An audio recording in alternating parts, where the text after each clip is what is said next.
Hey there, I'm Maz, and welcome to Maz Show.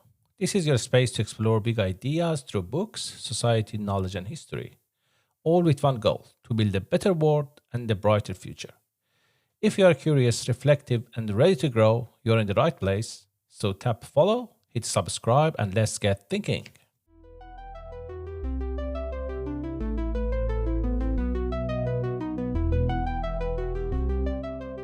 Picture this, a foggy morning in Tehran, February 1st, 1979. An Air France plane circled cautiously overhead, checking for tanks on the runway. Inside sits a 78-year-old religious leader who's about to change the course of history. Today, we're diving into Khomeini's journey from exile to revolution, exploring how 15 years of banishment transformed a religious scholar into the architect of the world's first modern Islamic republic, and what this means for global politics even today. You know, what's fascinating about that moment is that when Khomeini finally stepped off that plane, a journalist asked him how he felt about returning home after 15 years. His response? Just one word. Nothing. Wait, nothing? After 15 years? Yeah, exactly. And that single word spoke volumes about who Khomeini was and what he represented. This wasn't just a man coming home, this was someone who saw himself as on a divine mission. Let's back up a bit, though. How did this all start? What led to his exile in the first place? Well, it really kicked into high gear in 1963. The Shah had launched this ambitious modernization program called the White Revolution, land reform, women's rights, that kind of thing. Sounds pretty progressive, actually. On paper, sure. But here's where it gets complicated. According to historical records, these reforms completely upended traditional power structures. They disrupted rural economies, pushed rapid urbanization, and really threatened the clergy's influence. Ah, so Khomeini opposed these reforms? Exactly. And not just quietly, he became the leading voice of opposition, especially after the death of other prominent religious leaders in the early 1960s. And how did the Shah respond to this opposition? Well, things came to a head in January 1963. The Shah held this referendum to get public support for his reforms. The official results showed 5.6 million in favor, with just 4,000 against. Those numbers seem a bit suspicious. Right? And things got really ugly after that. In March 1963, the Shah's forces attacked the Fazia school, where students and faculty who opposed the Shah were killed. That must have been a turning point. Absolutely. By 1964, Khomeini was seen as such a threat that the Shah had him arrested and sent into exile. And where did he go? First to Turkey, then to Iraq, and finally to France. But here's what's really interesting. During these years of exile, particularly in Iraq, Khomeini developed his theory of Islamic governance. Tell me more about that theory. Well, it's called Velayat-e-Faqih, or guardianship of the jurist. Basically, Khomeini argued that during the absence of the 12th Imam, a key figure in Shi'i Islam, a top-ranking cleric should rule the community. Was this a new idea? Not entirely. The concept had been around since the 9th century, but it was mostly theoretical. What made Khomeini's interpretation revolutionary was that he said this religious leader should have the same authority as the 12th Imam himself. That's quite a leap from theory to practice. Exactly. And you know what's fascinating? Initially, when the protests against the Shah started in 1978, people weren't actually calling for an Islamic state. Really? What were they protesting about then? According to the research, they were mainly focused on economic inequality and government corruption. The religious aspect came later. So how did it transform into an Islamic revolution? Well, Khomeini and his supporters managed to unite various groups, clergy, landowners, intellectuals, merchants, under a common banner. These were the same groups that had previously united during the Constitutional Revolution of 1905. Interesting parallel there.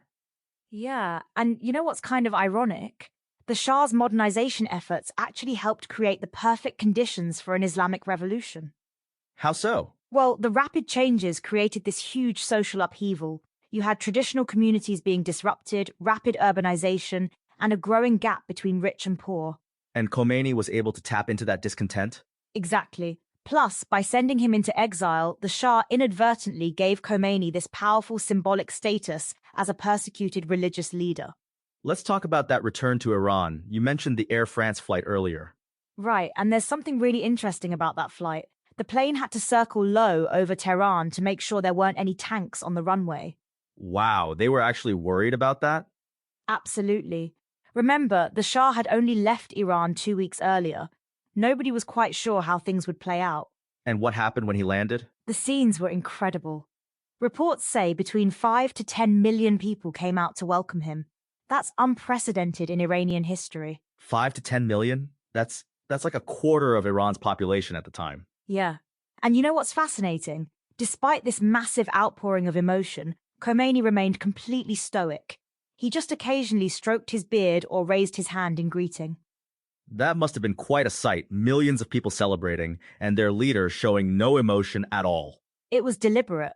Everything about Khomeini's public persona was carefully crafted to project this image of spiritual detachment from worldly concerns. And how quickly did things change after his return? Incredibly quickly. Within just 10 days, the revolution was successful.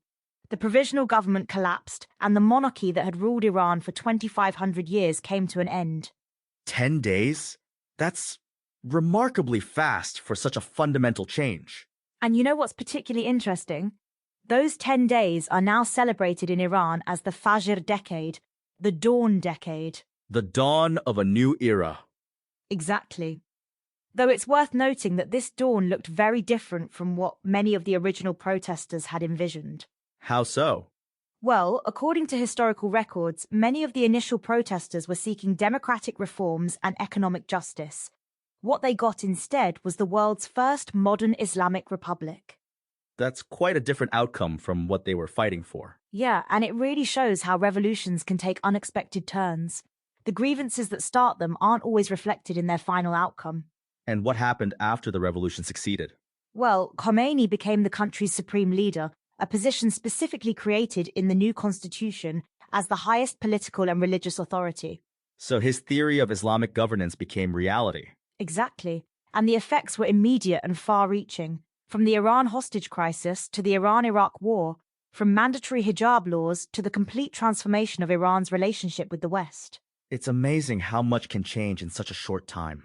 And you know what's really striking? Many of these changes are still shaping global politics today, more than 40 years later. So when we look at modern Iran's relationship with the West, it all traces back to those pivotal years of exile and that foggy morning in February 1979 when an Air France plane circled over Tehran. What a remarkable story. From religious scholar to exile to revolutionary leader, all because of opposition to modernization reforms. And ironically, those very reforms helped create the conditions that made his revolution possible. History is full of such ironies, isn't it? It certainly is.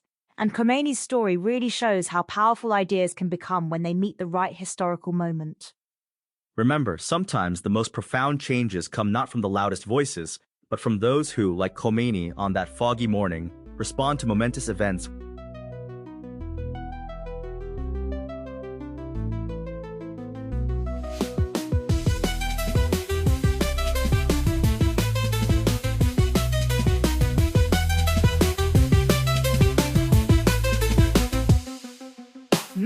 Show, let's go, open up your mind and grow.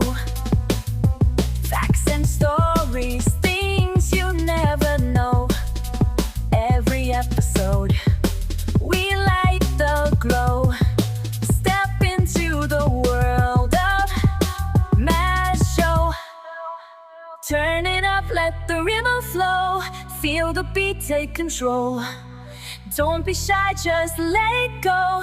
This is where the magic grows. Tune in now, it's the Mass Show. Lights up bright and minds will glow. Every day we learn and grow. Come along and join the flow. New ideas begin to shine. Breaking limits, crossing lines. Every moment feels divine. In the world of Mass Show time. Turn it up, let the rhythm flow. Feel the beat, take control. Don't be shy, just let it go. This is where the magic grows. Tune in now, it's the Mass Show. Lights so bright and minds will glow. Every day we learn and grow. Come along and join the flow.